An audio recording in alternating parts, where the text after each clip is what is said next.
What's going on, everyone? We're live here with Coach Michael Hall. He's a new head coach of the 1814s up there. Coach, how you doing? I'm doing great, just living the dream. Yeah, congratulations on being named the head coach of the Eidsvoll's 1814s up there in Norway. How's it feel to be taking over? You're taking over the U19, the head coaching job of the elite team, the U17, the U15, and you also got the flag. So you got a lot on your plate. How's it feel? I'm excited. I think we're doing a lot of really big things out here in Eidsvoll, and I think the future is very bright here as far as the athletes we have and the program with the board and the administration and coaches that we have for the youth teams as well. It's all really coming together, and I think I'm very excited for the 2018 season. It's going to be a very good time, and I hope to get these kids right. Get some more championships under the Eidsvoll belt. That's what's up. So let's talk a little bit about your U19 team right now. Right now, you guys are in the hunt for the championship. How's the season going? It's going pretty good. Right now, we're at a 4-1 record. It's going pretty well. We had that one little hiccup loss there against the Trolls, but they're a tough team, very well coached. A team we expect to meet again there in the final.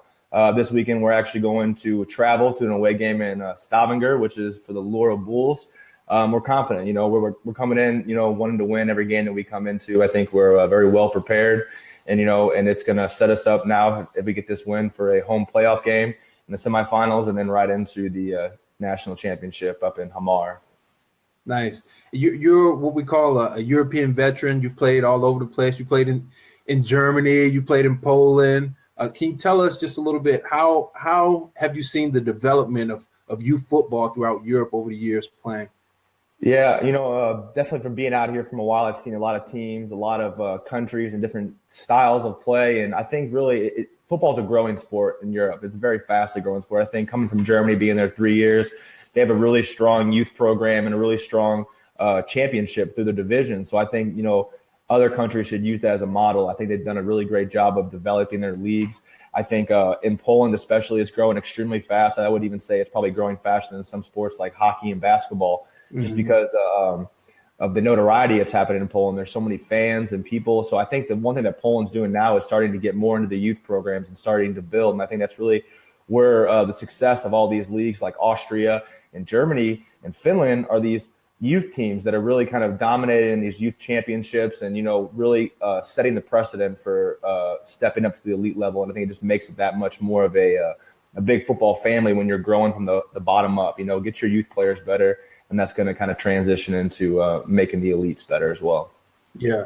So you guys start your guys off at the U13 level, and you guys have them playing flag football. What would you say the advantages or the advantages of them transferring their talent from flag football on the youth level to a tackle team on the youth level? Because a lot of the teams, they don't even start out with flag; they just go immediately into tackle. What are your thoughts on that? I think one of the biggest things is it keeps kids healthy, and it also keeps them interested. I think sometimes if you start kids at a young age like this 13, 14, 15 and right into tackle football, they might be a little timid and shy, and it kind of scares them. They're not used to the contact and the hits.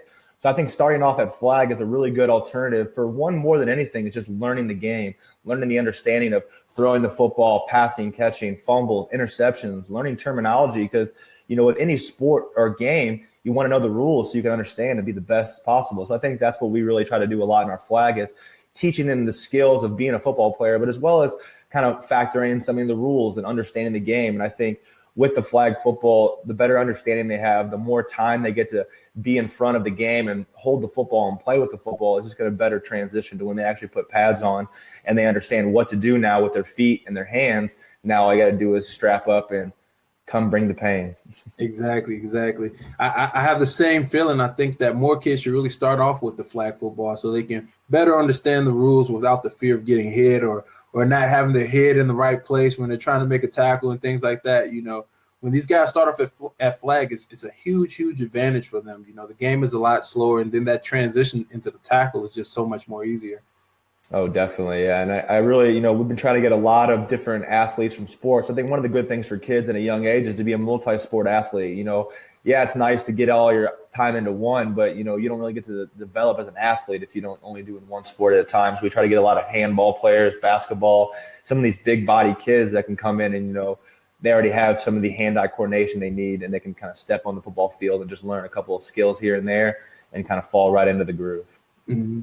So football, like we said, football is growing at a rapid pace all over the country. But your team has what's becoming the new trend of guys going off and taking off and going to college. You guys have a running back by the name of Jonas.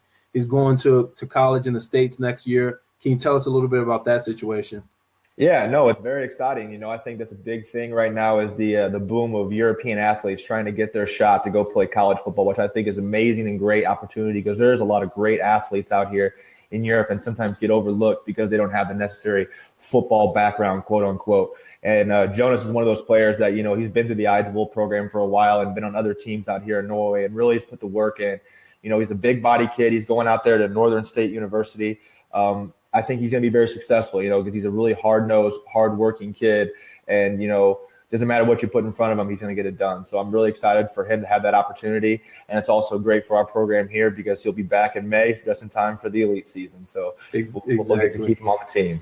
Well, also, speaking of that, you know, some of the coaches, they're a little bit shy or shying away from letting their athletes actually go over there to the States and then come back, you know, because they feel like they'll lose a guy for their elite team. What are your thoughts about that? I think, you know, with anything, it's a double-edged sword. You know, luckily we get to keep our guy. He comes back, you know, because our seasons line up. But if you were to lose a kid, I think if you think about the good or the silver lining in that is that the knowledge and strength that he can bring to your program when he comes back, that from being just maybe 1, 2, 4 years in an American university or system, even if it's high school, they're going to learn at an exponential rate. And that's only going to help your program when they come back, and they can help you with knowledge and help give more knowledge to the other players around them. And I think it's only good things that come from kids getting that great experience to play if they have the opportunity, because, you know, I know, you know, just as best as I do, you know, the opportunity to come to Europe is a great thing. It's the same thing for a European kid to go play American football in America. It's a great opportunity to have that. And I think, you know, if you have it, the ability and the knowledge, you should take it, you know, and why not get an education and experience something new? Because I think that's something that we're lacking in society today is travel and seeing the world. And I think that's a important thing if you ever have the opportunity, as well as to get an education and play the game that you love in basically the birthplace. Exactly. And that's the same way I feel. I tell these guys, like, you got to let your kids go, because at some point those guys are going to come back, whether they're coming back as a player or they're coming back as a coach. It helps your program at the end of the day. Exactly. You know, it's a great opportunity, and we'd be so selfish as coaches to not let these guys go. Exactly. I mean, I think that if you really care about growth and getting better, you know, especially to have a player like that, if you were to come back and not even play, but to be a coach, that's just an incredible asset that you have on your program already as a experienced athlete with knowledge of the game and with knowledge of the language if there's a barrier. Mm-hmm. So being up there in Norway, you guys are known. You guys have those Viking players up there. So can you just tell us a little bit about that massive defensive line that you got up there? And just give some shout outs to some standout players you have. Yeah, we definitely got some big players out here. Two of our standout defensive linemen are Vegard and Kaspar. I think they're about 6'7", 240, and 6'6", 260 respectively. Both 17 years old still, so they're still pups trying to get bigger and stronger. So it's definitely a great thing when you already have players that are just so naturally gifted with size. Then it just really it's a coaching dream, you know, because you can just mold that player into where you want them to be and kind of help them guide through. And I think that Kaspar and Vegard have opportunities to hopefully play in the United States as well. You know, they're both in the process of getting highlight tapes together. You know, I actually was talking with Vegard, and he's actually in the process of doing his SAT. So I think it's an exciting thing for our team and just for other teams to see some of these kids from Norway get opportunities to go play American football. And there's more athletes and more teams out here. I think that overall across the board, Norwegian football, there's a lot of athletic and size for the athletes they bring out of here. And definitely excited for the season upcoming. You know, I think, you know, we have the right plan and the right kids. We just got to come on game day and get that championship. Exactly. So Coach, last question. You were a college athlete. You're very successful in college. You've been very successful here in Europe. What are keys to success to playing at that next level for all the young guys out there?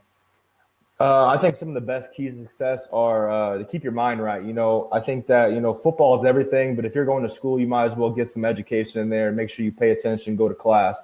But I think as far as the sports side of it, just soak up as much as you can. Listen, read, learn. talk to the coaches. I think one of the things that really helped me develop as a great football player defensively was having sit downs with my defensive coordinator in college and helping him, because he was also the linebackers coach, to explain the defense to me and explain how to read an offense, and just really to kind of instill his knowledge in me. That's really kind of rubbed off in the best way possible, to where I still use a lot of his drills today when I'm coaching. He really kind of taught me a lot about football and a lot about defense. So I think that any kind of time that you have an opportunity to go to college, you just try to soak up and learn as much as you can, whether it's in the football or in the classroom. Just try to learn, and they're going to be the best years of your life. So I'd go back and play college football right now if I had eligibility left. But unfortunately, 4 years is all you get. Exactly. And we always heard the coaches say you'll never forget it and you'll always want it back, and it's the one true love. Exactly. So, Coach, we appreciate you being on. Good luck in the rest of the season, and congratulations again on becoming the head coach up there. We know you're going to lead those guys to victory. Thank you very much. I appreciate the time, and happy to be here. All right. Take care. Take care.